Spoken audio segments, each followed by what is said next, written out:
9th का science है और चैप्टर नंबर 3 चल रहा है।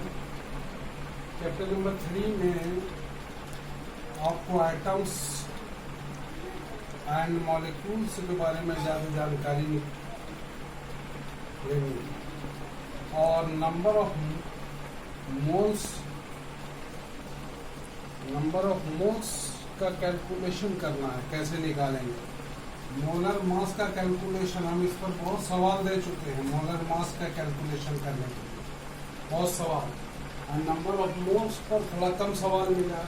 फिर आपको मॉलिक्यूलर फार्मूला लिखना है। मॉलिक्यूलर फार्मूला लिखने का हमने टेक्निक बताया था। मॉलिक्यूलर फार्मूला, अब सबसे पहले हम कुछ मॉलिक्यूलर फार्मूला लिखने देते हैं। इसका लिख करके देखिए, लिख करके sodium oxide, potassium oxide,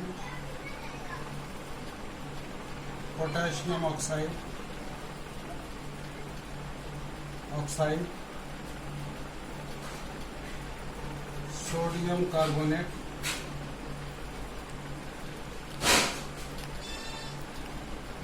potassium carbonate,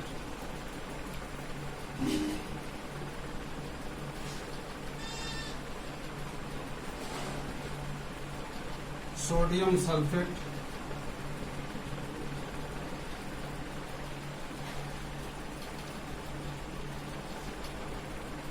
potassium sulphate,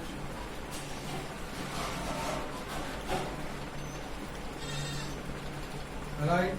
molecular formula, इसका प्रैक्टिस लगातार करते रहना है। 7 number sodium nitrate,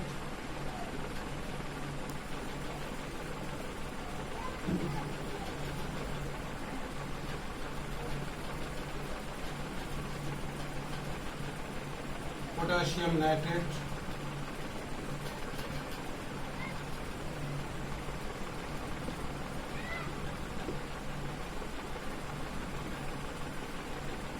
sodium chloride,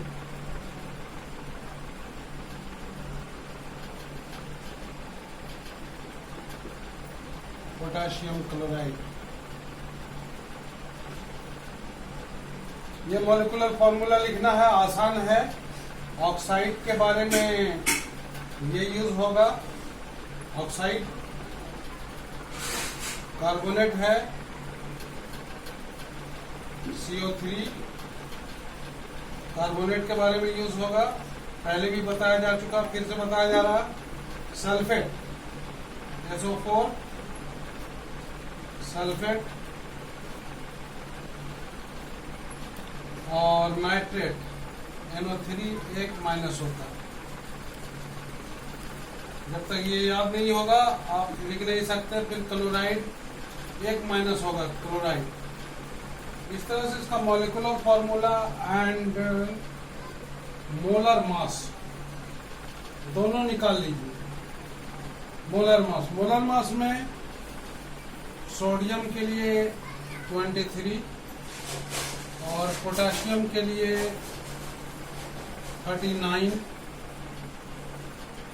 और बाकी क्लोरीन के लिए 35.5, सल्फर के लिए 32 और कार्बन के लिए 12, ऑक्सीजन के लिए 16। ये लिखा जाता है।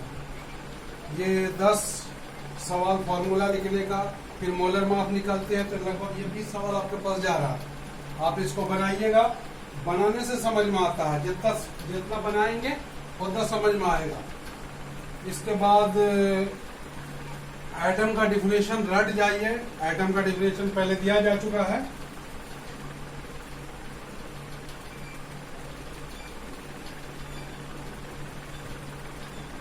एक बात यह है कि जॉन डाल्टन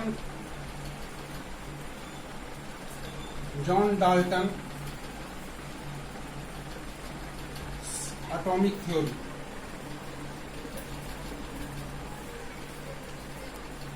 जॉन डाल्टन ने सबसे पहले एटम के बारे में जो थ्योरी दिया है, इसमें उन्होंने ये बताया है कि atom is the smallest particle of the matter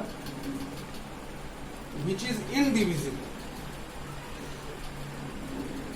first point इसका ये है एटम इज द स्मॉलेस्ट, सबसे छोटा smallest particle of a matter.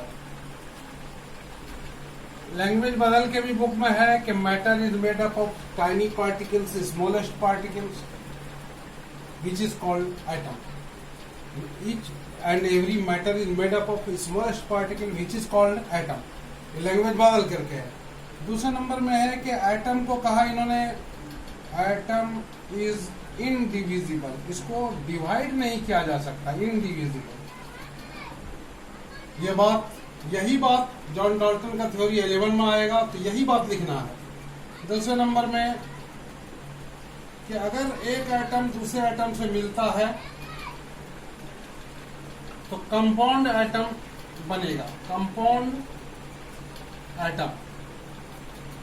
इसी को मॉलिक्यूल भी बोलते हैं, मॉलिक्यूल आगे जाके इन्होंने कंपाउंड एटम बोला। चौथा पॉइंट ये है कि जैसे शुगर है, शुगर का छोटा पार्टिकल एटम बनेगा, तो कहता है कि एटम्स ऑफ सेम एलिमेंट और आइडेंटिकल इन ऑल रिस्पेक्ट। जैसे चीनी का 10 गो आइटम बनाया, तो ऐसा नहीं कि चीनी का कोई भी आइटम, सारा आइटम मीठा ही होगा, कुछ नमकीन हो जाएगा, ऐसा नहीं होगा। इसलिए कहा कि items of the same element.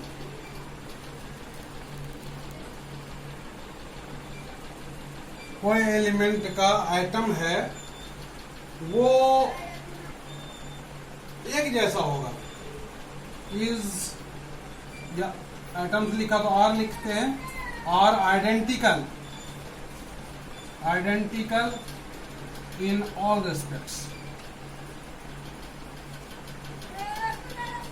All respects.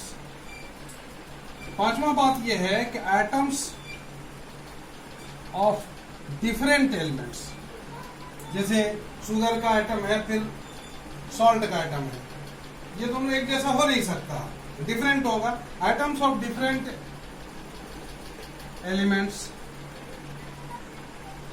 और डिफरेंट इन ऑल रिस्पेक्ट, हर लिहाज से वो डिफरेंट होगा, और डिफरेंट इन ऑल रेस्पेक्ट्स।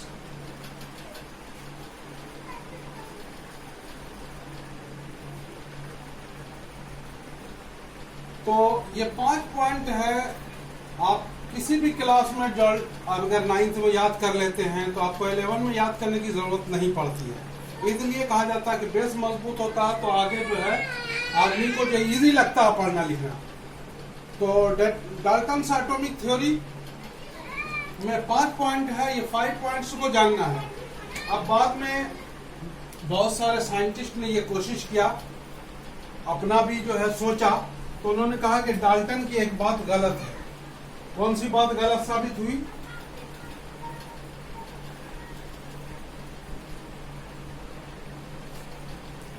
इन्होंने कहा कि एटम इंडिविजिबल है। एटम को इन्होंने क्या कहा कि indivisible, it can not be divided, indivisible,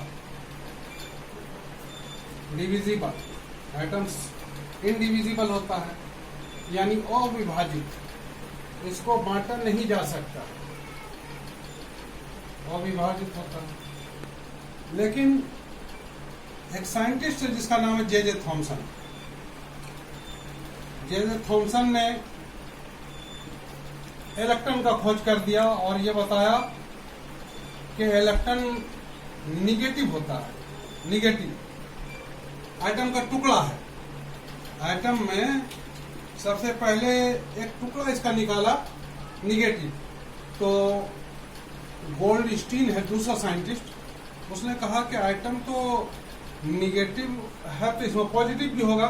एक नया टुकड़ा इसका खोजा जिसको प्रोटॉन कहते हैं, ये पॉजिटिव होता है। जेम्स चैडविक थर्ड साइंटिस्ट हैं, जेम्स चैडविक, थर्ड साइंटिस्ट कहा कि जब निगेटिव है पॉजिटिव है तो एक ऐसा भी होगा जो न्यूट्रल है, उसका नाम उन्होंने उसका खोज किया और इसका नाम इन्होंने रखा न्यूट्रॉन। तो neutron neither positive nor negative, न निगेटिव है न पॉजिटिव है, यानी ये जो है न्यूट्रल है। कोई आदमी पूछे कि बताइए न्यूट्रॉन पर कौन सा चार्ज होगा, तो कहोगे न्यूट्रल होता है, इस पर कोई चार्ज नहीं। प्रोटॉन पर कौन सा चार्ज, ये याद रखना पड़ता पॉजिटिव, और इलेक्ट्रॉन पर कौन सा चार्ज निगेटिव। तो ये बाद में ये इनडिविजिबल कहना इनका गलत हो गया। इन सारे साइंटिस्ट ने मेहनत किया और नई चीज खोज दिया कि atom is made up of 3 particles. Electron इसमें माइनस दे दीजिए, प्रोटॉन प्लस दे दीजिए, न्यूट्रॉन पर 0 दे दीजिए। ये 3 जो है इसको जो है सब एटॉमिक पार्टिकल कहा गया।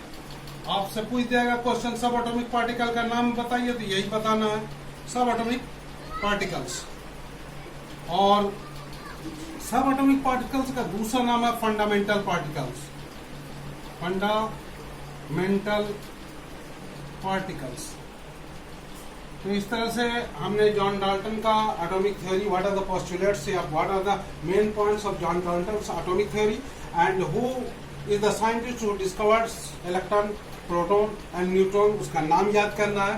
And what are subatomic particles, electron, proton, neutron are subatomic particles and it is the constituent of atom. It is the constituent of atom. तीसरी बात यह है कि एटम न्यूट्रल होता है। न्यूट्रल एटम पर न्यूट्रल यानी no charge, atom has no charge. Atom neutral होने का कारण यह बताया गया कि निगेटिव वाला इलेक्ट्रॉन और पॉजिटिव वाला प्रोटॉन, ये दोनों का संख्या बराबर होता है। कोई आदमी पूछे कि एल्युमिनियम में कितना इलेक्ट्रॉन होता है, कितना इलेक्ट्रॉन, तो आप जो है आप इस बात को रटे हैं पिछले क्लास में 7th में कि hydrogen, helium, lithium, beryllium, boron, carbon, nitrogen, oxygen, fluorine, neon, sodium, magnesium, aluminium 13 है 13 पे।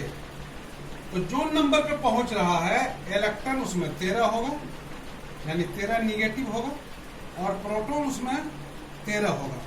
अब बताइए कि इलेक्ट्रॉन और प्रोटॉन ये -13 और +13, तो टोटल मिल करके नेट चार्ज कितना होता है 0।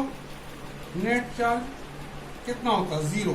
इसी तरह से कोई आदमी पूछे आपको नाइट्रोजन, तो nitrogen, hydrogen, helium, lithium, beryllium, boron, carbon, nitrogen 7 पे आ रहा, तो 7 पे कहेगा कि इलेक्ट्रॉन कितना है, तो आपका गिनती जो है 7 हो गया। और प्रोटॉन कितना है, दोनों बराबर होता है, प्रोटॉन भी 7, अब यहाँ पर माइनस देना है, यहाँ पर प्लस देना है। अब नेट चार्ज या टोटल चार्ज, नेट चार्ज पूछे, नेट चार्ज यानी नाइट्रोजन पे कितना चार्ज हो गया। अब देखिए -7 + 7 जोड़ करके देखिए, 7 में से 7 चला गया, कितना बचा 0। हर आइटम कैल्शियम का देखेंगे 20 पर जाता है, तो कैल्शियम में इलेक्ट्रॉन कितना, तो इलेक्ट्रॉन भी 20 होगा, माइनस देना पड़ेगा चूंकि इलेक्ट्रॉन है, माइनस प्रोटॉन कितना +20। नेट चार्ज कितना, नेट चार्ज 0। ये बेसिक बात है, इसको समझ नहीं समझा तो ये टफ लगेगा, समझ गए तो इजी लगेगा। हमने आपको होमवर्क दे दिया है और होमवर्क लगातार आपको पढ़ रहा है। अगर आप नहीं बनाओ, कहा गया आंखें हैं अगर बंद तो फिर दिन भी रात है, इसमें भला कसूर है क्या आफताब का। अगर आप जो है नहीं पढ़ेंगे तो ये सब चीज जो है आपके लिए पहाड़ लगेगा, पढ़ लेंगे तो आपके लिए आसान और इजी लगेगा।